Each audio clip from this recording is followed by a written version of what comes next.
pessoal, hoje nós estamos aqui para mais um episódio na nossa Jornada de Profissões de 2025 e nós estamos aqui com o médico pediatra Paulo Martins para entrevistar ele para saber um pouco mais sobre a profissão e a rotina.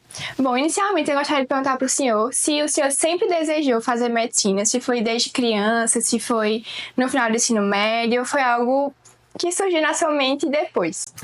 Essa é uma pergunta muito boa, porque talvez eu vá quebrar um pouco do paradigma de que a pessoa que faz medicina vem desde criancinha.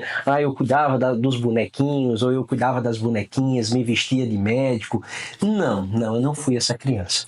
Apesar de que eu tive um contato sempre muito íntimo com a medicina, porque minha mãe é pediatra, neonatologista, então eu sempre participei da rotina, da dinâmica dela como médica. Mas em contrapartida, a dinâmica, a rotina dela fez com que a pediatria, a medicina fosse sempre a primeira escolha de sua vida. E mamãe, tá tudo bem, a gente já trabalhou na terapia, segue o baile. Então eu sempre fiquei com um pouco de receio, porque eu acabei sendo criado por minha avó e eu sentia muito falta, Eu brinco que eu fui uma criança formada pela ausência, então eu aprendi a ter que sobreviver muito cedo. Então isso também me fez afastar um pouco do pensamento de querer ser médico por não querer viver essa realidade. Então, inicialmente, quando eu me formei no terceiro ano, claro, eu tinha um desejo pouco de ser médico, mas eu ficava muito na dúvida, não tinha certeza do que fazer. Não é à toa que eu fui fazer Direito aqui na Estadual em Campina, 1 ano, fui fazer Engenharia da Biotecnologia da UFCG, até que eu parei e a oportunidade que eu tive de conviver com outras profissões me deu mais certeza de que talvez a medicina fosse sim uma escolha para mim. E eu sempre brinco, porque o feio, ele não existe esse negócio de amor à primeira vista. Pro feio, você tem que saber conquistar. Então, para mim, eu brinco, claro, com meus alunos, que eu tive que conquistar essa paixão, essa vontade de fazer medicina. E foi o que eu vim construindo com o passar do tempo. Eu fui me aproximando, eu fui vivendo outras experiências, e essas experiências me permitiram construir e consolidar o meu desejo. No terceiro ano, após o fim do terceiro ano, eu bati o pé e disse, eu vou tentar medicina porque eu quero sentir essa experiência, eu quero tentar cuidar do próximo e eu vejo que isso foi florescendo mais forte em mim e me ajudou a tomar essa decisão no final. Sim, interessante que o senhor passou por outras profissões, outras faculdades e realmente reconheceu que o seu desejo, talvez seu sonho desde sempre fosse a medicina. Perfeito. Eu saí no terceiro ano muito cru com essa, eu tinha muito medo, E eu acho que de fato a gente precisa, infelizmente a sociedade cobra da gente um poder de decisão muito alto de um indivíduo muito imaturo, É muito cedo essa decisão. Muito cedo, A gente tem o conhecimento que a gente adquire, que é o conhecimento mais técnico por meio das disciplinas no colégio, ele é um pouco diferente do que de fato a vida prática ela vai exigir de você. E eu sentia muito falta disso, de ter um conhecimento mais prático que me permitisse ter um poder de decisão melhor. Então, vivenciar estas outras experiências, que para mim não deu certo, poderia ter dado para outra pessoa, me ajudou a tomar a decisão final de que a medicina era uma escolha para mim. Você falou sobre sua mãe, que também é médica, e o senhor sentiu essa falta dela, essa ausência na sua infância. Mas eu gostaria de saber que o senhor tem uma família, como o senhor relaciona a profissão, a sua rotina de médico, que é puxada. Todos nós sabemos que a profissão de medicina requer muito do profissional. Como o senhor relaciona essa vida com família, lazer, viagens, enfim, essas coisas? É importante a gente ter em mente que, independente da profissão, o bônus dessa profissão ela nunca vai vir de forma imediata. Tudo tem um preço de entrega e de dedicação. Então, para vocês terem ideia, eu vivenciei 3 anos de cursinho, 6 anos de medicina, 2 anos de pediatria, 2 anos de neonatologia e ainda fui me meter no doutorado. Então, foi uma jornada longa, de aproximadamente 14, 15 anos, para então poder vivenciar profissionalmente o que eu tanto tinha sonhado. Seja de forma de trabalho para entender a minha rotina, seja de forma como os meus ganhos financeiros para pagar as minhas contas. E por eu ter tido essa vivência com a minha mãe, como pediatra, e eu ter visto que as escolhas dela foram pouco diferentes do que eu talvez queria para mim, isso me ajudou a tomar algumas decisões importantes. Sim. Então, após esses 14, 15 anos de batalha, hoje em dia eu tenho condições de organizar melhor a minha dinâmica de vida. Então, eu prefiro muitas vezes sair mais cedo de casa, atender por um longo período, por exemplo, já somos quase 15 horas da tarde, ainda estou trabalhando, mas eu sei que quando eu terminar aqui eu vou para casa e eu vou ter uma dedicação exclusiva e integral à minha esposa e à minha filha. Mas para eu chegar nesse período, eu precisei passar por muita coisa, né? Então, independente das suas escolhas, saibam que para você pensar em uma certa estabilidade, leva tempo. Então, hoje eu tenho uma concepção um pouco diferente do que a minha mãe teve anteriormente, né? Então, a minha prioridade hoje é ter o meu trabalho, mas ter o meu momento com a minha família. Poxa, Paulo, poderias ficar mais tempo no consultório e ganhar mais? Poderia. Poderias agora sair e dar um plantão ali? Poderia. Mas não é essa a escolha que eu quero para mim. Então, hoje eu me sinto muito agradecido a Deus por ter a oportunidade de me organizar dessa forma, honrar com meus compromissos financeiros e poder ter um tempo saudável e de qualidade com a minha família. Você falou que nesse processo, né, todo de se formar na medicina, na faculdade, no cursinho, residência, no doutorado, foi muito difícil, teve alguns desafios, obstáculos, mas para o senhor, hoje em dia, como um médico pediatra que exerce todos os dias essa profissão, o que é mais gratificante na sua rotina, que faz valer a pena todo esse processo que teve? Para mim, eu acho que a sensação que me permite renovar essa paixão pela pediatria diariamente é a sensação de se sentir útil. É a sensação de você conseguir cuidar de alguém, de você estender uma mão. E muitas vezes eu não falo apenas um cuidado medicamentoso, tá? Porque nós temos que entender que o processo de doença ele é muito mais complexo do que uma queixa. Muitas vezes nós temos uma queixa orgânica, uma dor, algo pontual, mas que quando a gente vai conversar um pouco mais, a gente entende que há um processo muito mais complexo por trás. Então, muitas vezes aqui nesse consultório, claro, eu trato febre, eu trato infecções, mas eu trato pais cansados, eu trato mamães desiludidas, eu trato e acolho famílias que estão passando por momentos mais nebulosos, porque cuidar de um filho é uma responsabilidade muito grande. Assim como tomar uma decisão como a escolha da profissão que vai valer pelo resto da tua vida, ser responsável integralmente por uma vida que está ali completamente entregue nas tuas mãos, não é tarefa fácil. Então ter essa sensação de que eu posso ser útil, de que eu posso cuidar, de que eu posso acolher alguém, é o que renova em mim esse amor constante pela pediatria, pela medicina e me faz querer continuar.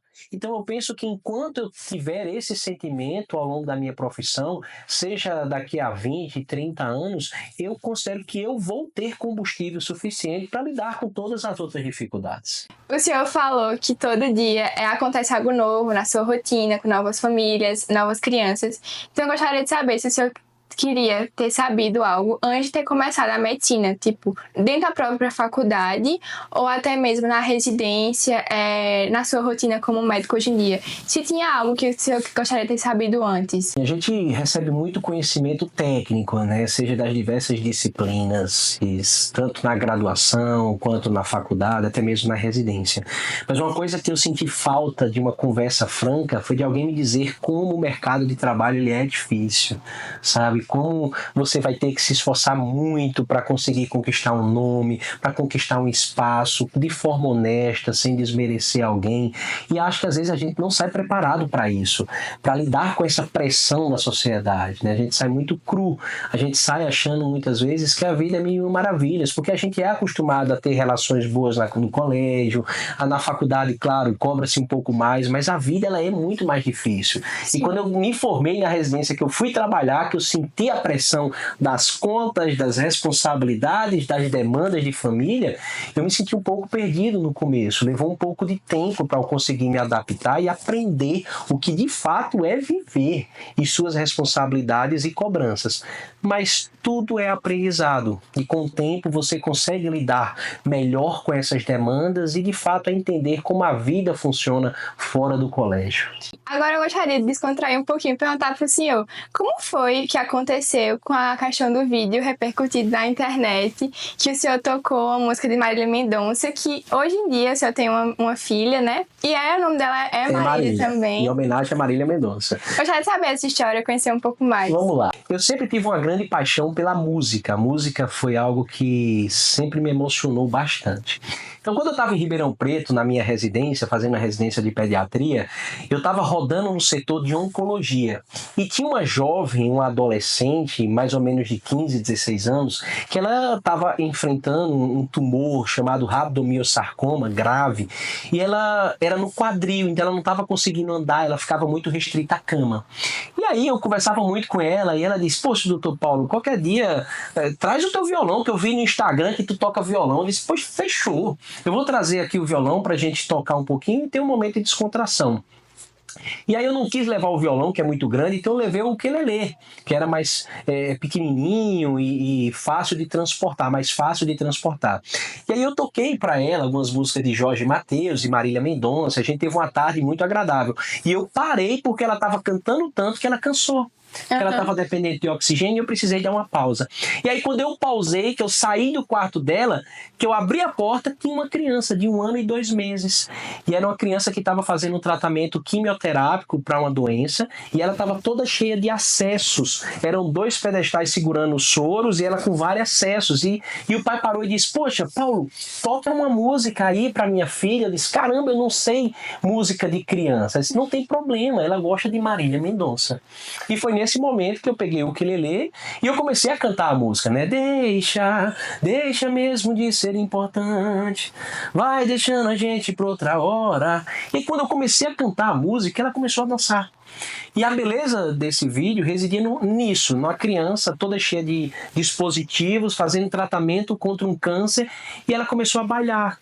E ela bailava, ela dançava ao redor do soro. Então isso foi muito legal, né? A mãe registrou, a mãe jogou na internet. Foi engraçado que eu saí naquela noite de férias para Campina Grande, então eu vim para Paraíba, cheguei na Paraíba, vi minha família, dormi.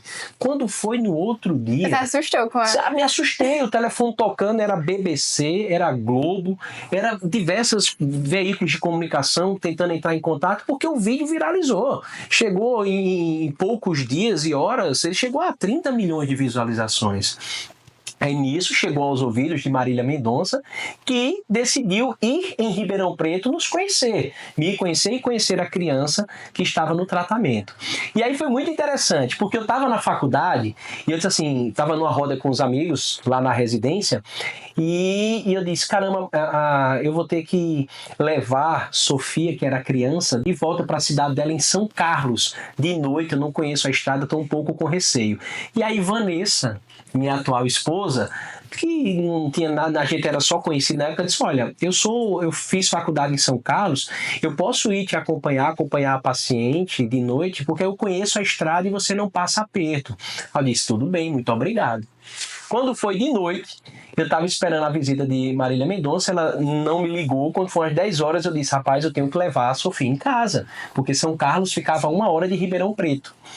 E aí, quando eu tô no carro, já com Sofia para ir embora, né, com Vanessa do meu lado, né, para me ajudar, Marília Mendonça ligou. Paulão, tô aqui em Ribeirão Preto, cara, perderam as malas da gente tudinho, eu tive que vir no shopping comprar novas roupas para fazer o show no Ribeirão Country, vem aqui no hotel. Eu disse, beleza, tô indo. Claro que vou, né? Aí eu olhei pra Vanessa, eu disse, Vanessa, é o seguinte, a gente vai conhecer Marília Mendonça agora, você tem algum problema de você ir comigo? Ela, de forma alguma.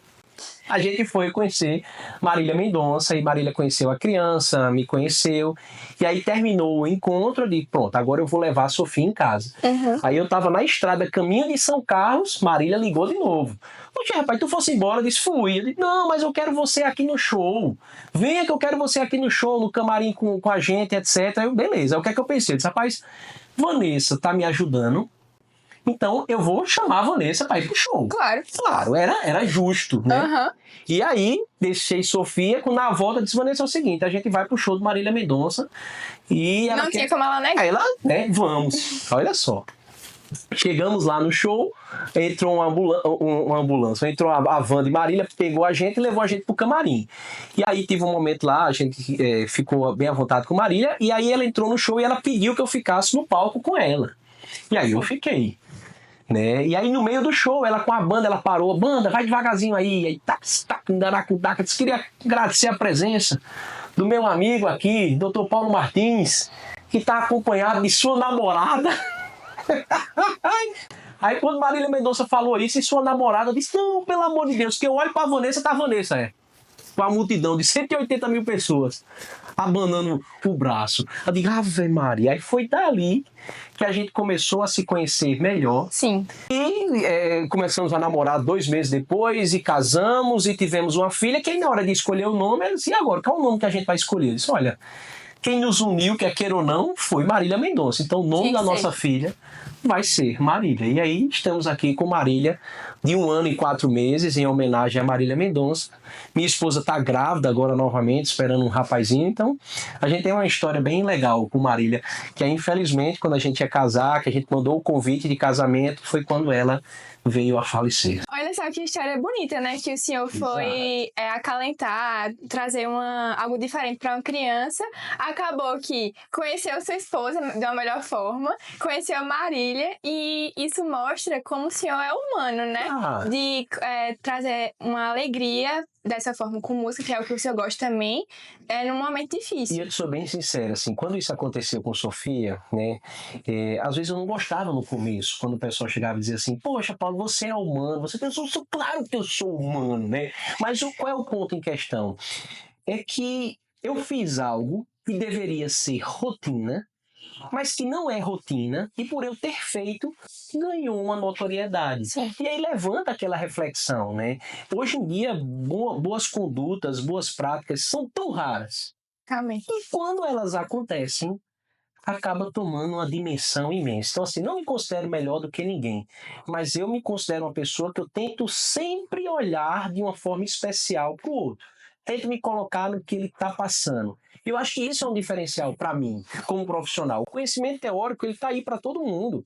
Qualquer um pode ler, pode estudar. Agora, a forma como você interpreta esse conhecimento e você se relaciona de forma interpessoal com os outros é que vai ser o seu diferencial profissional em qualquer profissão. Então, eu vejo muito isso, assim, eu me orgulho desse meu sexto sentido que eu tenho, de às vezes olhar para uma família e pensar, rapaz, essa família não está bem.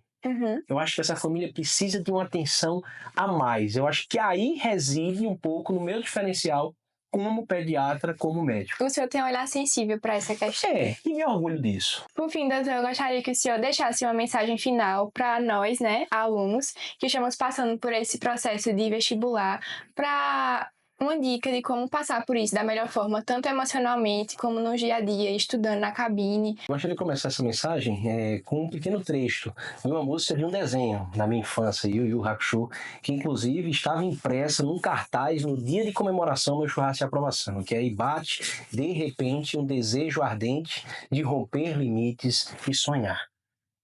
É muito difícil essa fase, é muito difícil a gente tomar decisões de forma tão precoce, decisões que vão impactar ao longo da nossa vida. Mas uma coisa importante que eu acho que eu quero trazer vocês para a realidade. Muitas vezes a gente acha que a grama do vizinho é mais verde. Fulano é muito mais capaz do que eu. A fulano é nerd, fulano é CDF, não sei nem se isso existe mais, e etc. Fulano tem muito mais chance de passar do que eu. Meu amigo, bota uma coisa na sua cabeça. Nada, absolutamente nada, resiste ao trabalho, à dedicação e ao empenho. Se você tem um sonho de passar no vestibular, seja qual ele, seja qual for, coloca o bumbum na cadeira e estude, faça a sua parte. Eu nunca fui primeiro lugar, eu nunca fui essa grande referência, mas eu tinha um compromisso comigo mesmo, então quando eu chegava em casa, eu fazia a minha parte, que era estudar, que era realizar as atividades e etc. Outro grande ponto importante, estou na dúvida, procure pessoas que trabalham na área e tente uma vivência, tente ver como é aquele dia a dia e se aquilo te seduz, se é aquilo que você quer para a sua vida. Outro ponto, se você achou que não tomou a decisão certa, recomece, a vida é um eterno recomeço. Então dá um passo para trás, analisa melhor as suas escolhas e vê o que é que você pode fazer de diferente. Acho que isso é muito importante quando a gente fala de tomar decisões com um público tão jovem né, como aí o pessoal do segundo, terceiro ano, que vai ter que enfrentar esse momento daqui para frente. Não desiste, não desanime. A vida não é fácil para ninguém, mas se você quer fazer diferente, faça a sua parte, porque com certeza quem planta colhe. Se você estuda, em algum momento você vai conseguir, porque eu conheço pessoas que tentaram vários anos, mas só não passou quem desistiu. É verdade. Todos que continuaram tentando, todos que tentaram, conseguiram. Então não desanima, olha para a tua trajetória, porque o teu inimigo, o teu concorrente, ele não está do lado não, ele está aqui, ó, com as tuas distrações e a tua preguiça. Se tu conseguir vencer isso, o teu desfecho é diferente. Muito obrigada, doutor, por você aceitar essa entrevista e por esse conselho tão bom para nós alunos, que é reconfortante ouvir que a medicina vale a pena correr atrás, vale a pena o nosso esforço para conseguir passar no vestibular. Isso, e uma coisa legal, olha, eu fui aluno Motiva durante muitos anos, e durante muitos anos eu tive nesse lugar de fala que você está tendo aqui. E eu sempre me imaginei, será que um dia eu poderia estar do outro lado do Motiva, dando uma entrevista e falando de que eu tive sucesso em alguma coisa? E aqui, né? tô aqui. A vida é isso, meus amigos. Então, eu tô muito emocionado de estar compartilhando esse momento aqui com você. Para mim, é uma realização pessoal. É um exemplo de que eu tô me olhando nessa câmera, vendo o meu reflexo e pensando, caramba, eu consegui. Ali quando eu tava em 2010, eu me formei em 2006, mas foi em 2010 que eu consegui passar e eu achava que não ia dar certo.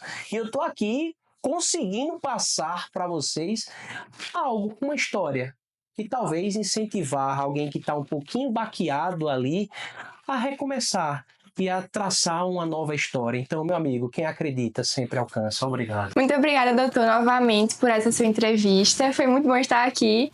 E só para deixar avisado, pessoal, que o próximo episódio da Jornada de Profissão vai estar aqui no nosso canal do YouTube.